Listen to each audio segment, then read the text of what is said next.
Hello there and welcome back to my YouTube channel, and today we're going to make this very delicious tiramisu cake.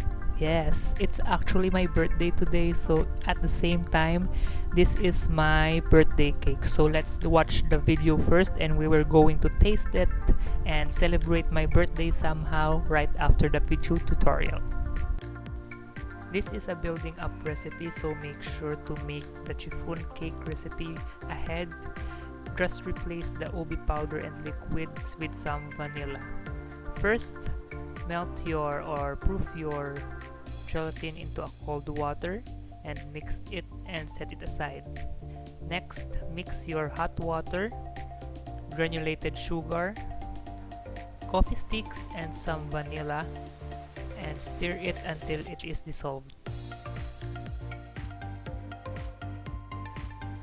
In another mixing bowl, cream your cream cheese until it is thoroughly melted and soft. Then gradually add your melted granulated sugar with some coffee sticks and vanilla and mix it until it is fully incorporated. Then set it aside.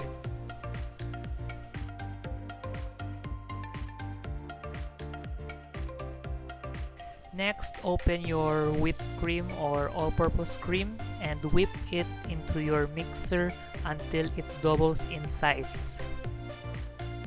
Next, put some hot water into your gelatin to liquefy it and gradually add it into your cream while whipping it. Next, add some powdered sugar to stabilize more the cream. Scrape the sides of the bowl and whip it again to fully incorporate. We will fold in the cream cheese mixture together with our whipped cream, as you can see here in the video. Cream it or fold it in until it is fully incorporated. Now cut your cake into two and open it, and I forgot to mention here, you need to have acetate plastic to hold the structure all together. And pour your cream cheese filling or tiramisu filling and take your cake, another layer of cake, and put it onto your tiramisu filling and do the same step until you finish with the top layer of our tiramisu cake. So there you have it. You have to chill it overnight to fully harden the mousse. The next day, take your strainer with some chocolate powder and put some powdered chocolate on top of your tiramisu. So there you have it, your tiramisu cake. So nakita nyo na kung paano gagawin yung tiramisu cake. And this is the actual product that I have made. I-slice ko na siya beforehand. Sayang hindi ko nakuha yung video ng pag-slice. Anyway, magsa-celebrate tayo ng birthday natin somehow.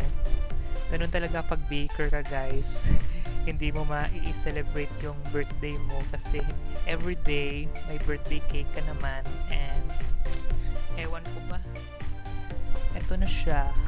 Teka lang, i-adjust ko lang yung camera.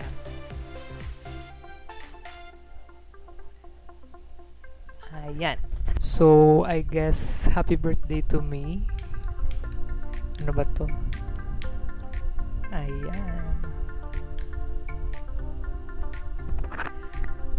And, of course, the fountain candle para bongga, no? Pero, let's watch.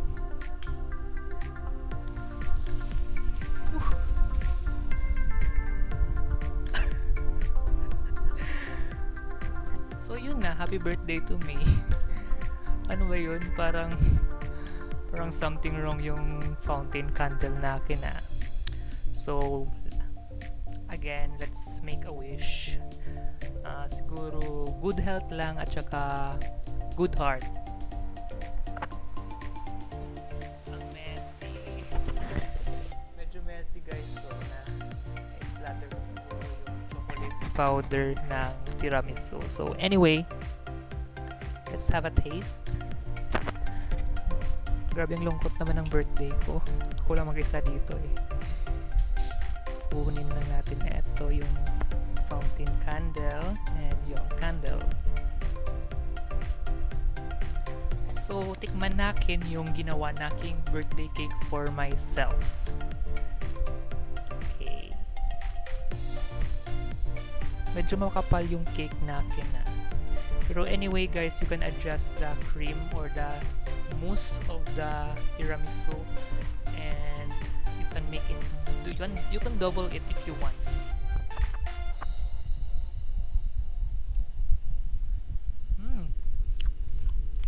Ang sarap. Syempre coffee siya. Coffee lover ako kasi, and isa pa nga, medyo nakapalan na ako na sa cake niya guys, pero okay naman siya, masarap. Yung mousse niya, kailangan talaga mayroon kayong Knox na, preferably Knox na gelatin, kasi yun yung mag-hold ng kanyang structure. Kasi kung wala yung Knox na gelatin or something na gelatin sa recipe na ito, hindi siya mag-hold ng kanyang structure, mababagsak siya.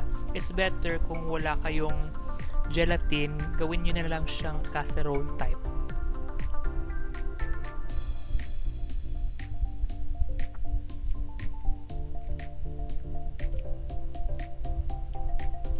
Ang sarap niya guys. Ang soft ng cake natin, yung chiffon na cake.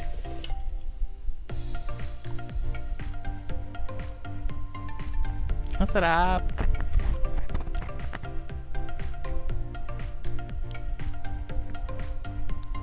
Sarap niya. Tikman ko rin yung feeling niya. Kita ba? Hindi. Never mind na lang.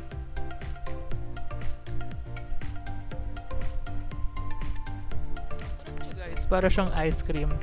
And yung cream cheese, yung lasa niya, nag-outstand talaga.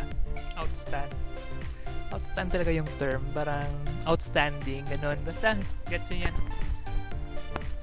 Medyo malabnaw yung rum na nilagay natin. So, if you want to have a stronger aroma or essence of the rum, you can always double or triple.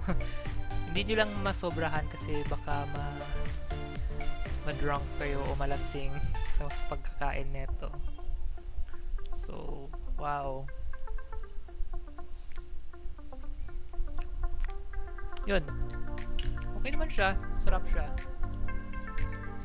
Hindi ko lang siya maubos kasi hindi naman ako talaga kumakain ng niluto natin, even though na birthday natin. Okay sa akin. So there you have it guys. I hope you've enjoyed this episode of our, ewan ko ba kung anong tawag natin ito sa cooking show natin na ito. Anyway, I hope you've enjoyed this episode, and I hope you will subscribe to my YouTube channel for more future videos, and hope to see you soon again para sa ating mga future to do or DIY recipes na just what we did here. And you can subscribe to my YouTube channel for more future videos. Paulit-ulit tayo dito, no? Ewan ko kasi. Anyway, thank you for watching and hope to see you next time.